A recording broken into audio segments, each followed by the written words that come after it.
Hey, folks, thanks for your patience. I was just finishing with a private client, and let me tell you what, the exact thing I was teaching him is exactly what we're doing right now. It's called content marketing. So, if you know the term content marketing, if you are familiar with content marketing, if you don't know what it is, go ahead and type in the comments below. But we are going to talk about what is this thing called content marketing, because let me tell you what, folks, it is a big secret and not many people know how to do it and not many people are doing it. And as a result, they're leaving a ton of influence, impact, and income on the table. So here's the chat that I just had with a very cool gentleman and his wife. The concept is that their book's not coming out for a few months. So what should they be doing in between? Does this make sense? Let me ask you this question. Does this resonate with you? Your book's coming out in a few weeks, a few months, but you're not sure what to do until then on social media. Let me give you an analogy that will hopefully resonate. This is exactly what I just told them. Hey, Scotland. Hey, Maureen. Good to see you here. Launching a book is like having a baby. Now, if you're a woman and you're like, dude, you just insulted me, I apologize, but I do have a lot of female clients, and a lot of female clients tell me that writing a book is like birthing a baby. I'm just telling you, okay? It's a long process.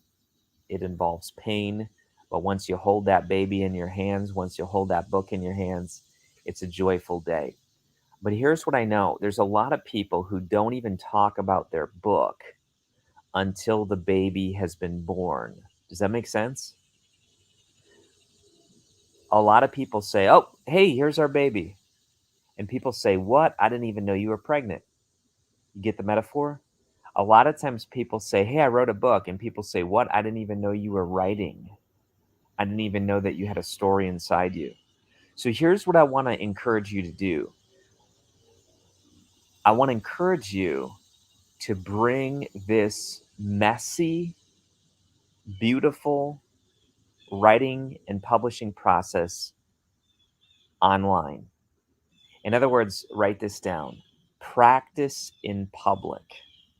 Practice in public. What does that mean? That means right now, look what I'm doing. My book's not out yet. The 18 Streams of Income book is not out yet at this very moment. Your book is not a business card, is not on Amazon. It's not published right now. But what I'm doing is I'm practicing exactly what I'm teaching you, which is called content marketing. You don't talk about the book, you talk the book. Let me say that again. You don't talk about the book. That's just marketing. You do content marketing. You give what's called a sneak peek. You give what I call the Jimmy Dean sausage strategy. So let me give you an example. If I wanted you to buy Jimmy Dean sausage, I would not say, "Look at this sausage. Let me tell you about it. You get 4 in a pack. It's ground up with the premium types of meats. It's packaged at a facility that's been sanitized. It has the state of the art seal that wraps in the freshness." Folks, nobody wants that. Why? Because that's all about the features. What I'm telling you right now is I'm giving you marketing features, and nobody buys marketing features. Nobody says, "Ooh, I'm buying that sausage because of the new fresh seal that it has." No, the feature's great, but that doesn't benefit you. The benefit is that the fresh seal locks in freshness and preserves taste. Now that's a benefit. That's a benefit, that it's going to taste better. But you don't sit there and sell the seal, which is what a lot of people end up doing. A lot of people, when they talk about their book, they're like, "Look at this book. It has 12 chapters, and it has white paper, and it has ink, and it has a hardcover, and it has color, and it has words." Look, that's all features. Nobody says, "Ooh, I want that." Instead, you got to say, if you get this book will help you achieve benefit 1, benefit 2, benefit 3. And as you show the benefits of your book, then people say, I want the book. Now, you might say, Kary, I don't even know if I should start talking about my book because it's not out yet. And if I talk about it, I'm giving it away. And then people might not buy it. And then they might say, well, I already heard about it. No, no, no. Folks, you cannot be too generous with your book. Look at what I'm doing. I'm giving 18 live streams, 9 straight hours. That's longer than the audiobook. Did you catch that? I'm doing live streams that are 9 hours long over the next 9 weeks, 2 a week, that are giving away for free the content from the book. And you might say, Kary, that is the dumbest thing I've ever heard. I'll tell you what, it'll outsell people who have the opposite. People who say, I'm writing a book, but I'm not going to tell you about it. I'm only going to tell you about one stream of income. I'm not going to tell you about all 18. I'm going to hide that from you. You got to buy the book if you want more. Listen, when you have that type of attitude, when you're that type of scarcity mindset, people feel it and they say, I don't want it. The opposite, though, is true. When you give and give and give, let me tell you, Sam's Club, Costco, you've heard me share this example before. You're not even hungry.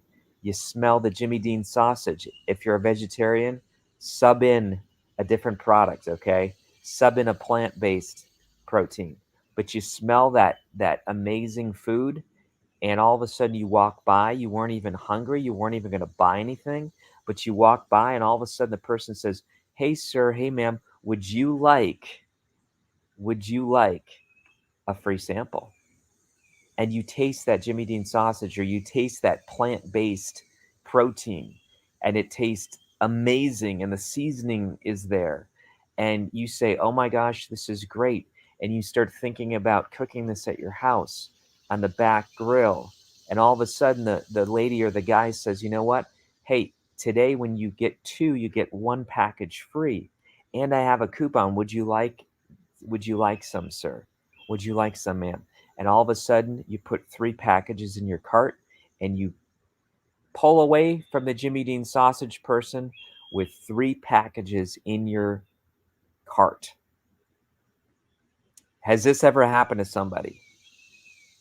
For anything, lotion, perfume, I don't know, sub in whatever, a cookie, pasta, you name it. The point is this: it's called content marketing.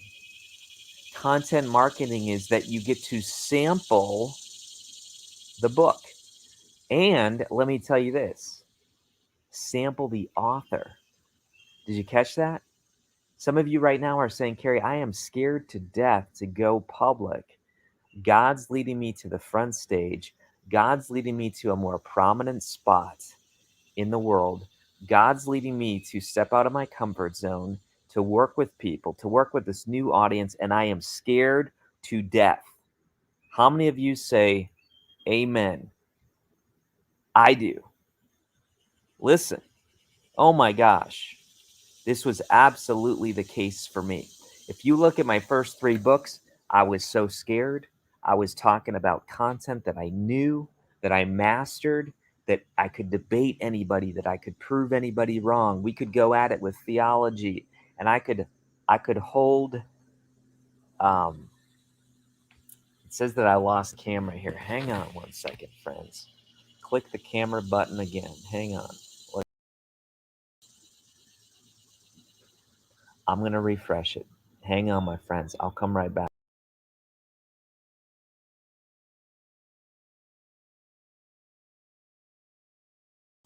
Here I am. It's all good.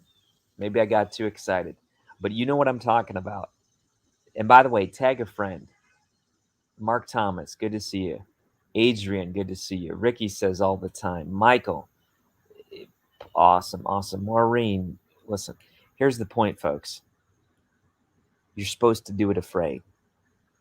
You are absolutely supposed to do this thing afraid. That's where all the magic is. If you wait until you're polished, if you wait until you're a professional, If you wait until you are bulletproof, if you wait until you are flawless, you will be waiting your entire life. So what did I do? I wrote those first 3 books and not much happened.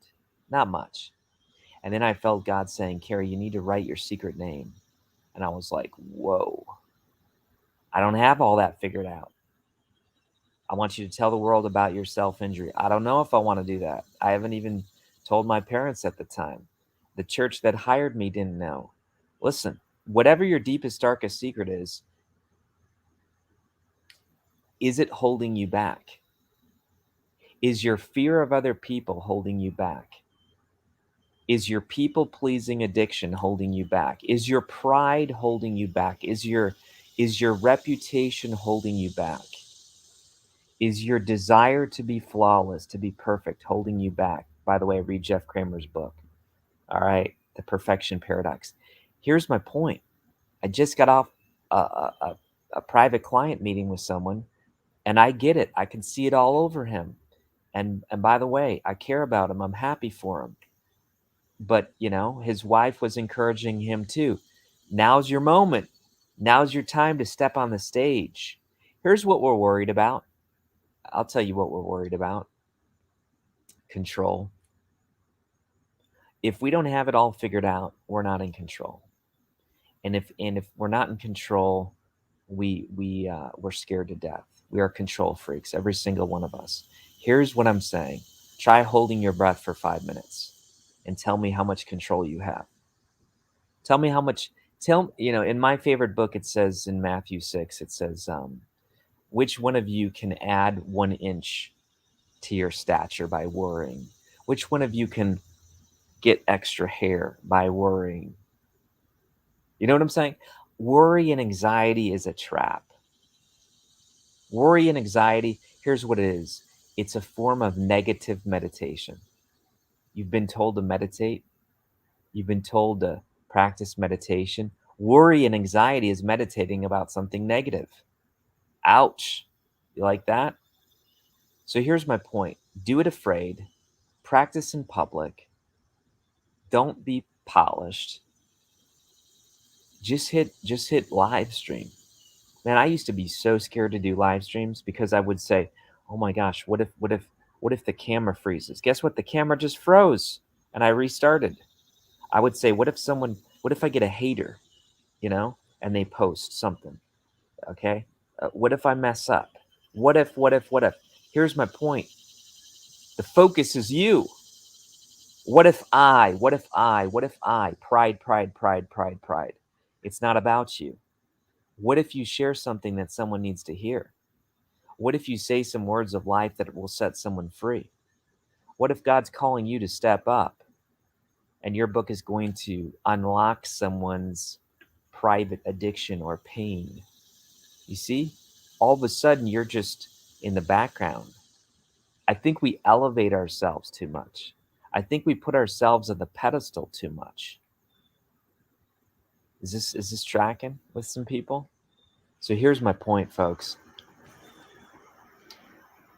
I want you to go live with content marketing. I don't want you to talk about your book. I want you to talk your book. I don't want you to give hints and strategies about your book. I want you to give the gold. Because here's what I know. I used to say, well, Kary, if you give away all the gold, you'll have nothing left. How arrogant is that? I literally used to say that. If I give away my very best, people will know that I have nothing left. Fear, scarcity. That held me back for a lot of years until I said, you know what? I'm going to give it all away. I'm going to give it all away. And once I gave it all away, you know what? God said, there's more. And then I gave all that away. And then God said, there's more. Listen, I have never lacked for ideas. I have never lacked for content. I have never lacked for cutting edge principles. Because if you're a lifelong learner and if you choose to give it away, you will attract people to you. People will say, oh my gosh, this person is a fountain. This person is a fountain of knowledge. They just keep giving and giving and giving and sharing. And people will gather around and say, how can I learn and grow? Because if you're a learner and a grower, you will attract learners and growers. It's the person who's scared that feels like, you know what, I'm an imposter and everyone's going to find out, and I only know one thing. If you know one thing, you share that one thing with everybody. Share that one thing with everybody. And after you give that one thing to everybody and everybody and everybody, listen, I know some people that have been giving one thing for the last 30 years. And that's the way they're wired, and that's okay. And they've been sharing that one message forever and ever and ever. And you know what? Still not everyone is heard. And so they're still out there giving away gold. Me, I don't have enough patience to just focus on one thing. I want to give it away, and I want to study, and I want to learn, and I want to grow, and then I want to tackle the next thing. And then I want to give it away and then learn and grow, and then I want to tackle the next thing. Whatever you are, whoever you are, my point is this: start content marketing today. Start before you're ready. Use me as an example. We're on live stream number 9, and the book still has a month before it launches. It's not even up on Amazon yet. But I'm not afraid, and I'm not saying, ooh, what if people hear this and then they forget that I have a book coming, and then they don't buy the book? Fear, fear, fear, scarcity, scarcity, scarcity. Doesn't matter. Folks, people remember generous people. People remember givers. People remember those who want to help. And I know that you want to help. I know your heart. I know that you want to give. I know that you want to be generous. And so my point is, go on live stream. Go on social media. Give away your content. And be a soul on fire. We'll see ya. Take care. If you need anything, reach out to us. We'd love to help. In fact, I think Michael just dropped a link. If you need to chat with our team, we would love to chat with you as well. IgnitingSouls.com/apply. And we'll see you very soon on the next few live streams, one of which is called Launch Parties. How to build a launch party, a paid launch party team. A paid launch team. How do you do that? That's in the next training. And then after that, we have another one called membership sites and communities. How do you build subscription services? Can't wait. We'll see you very soon.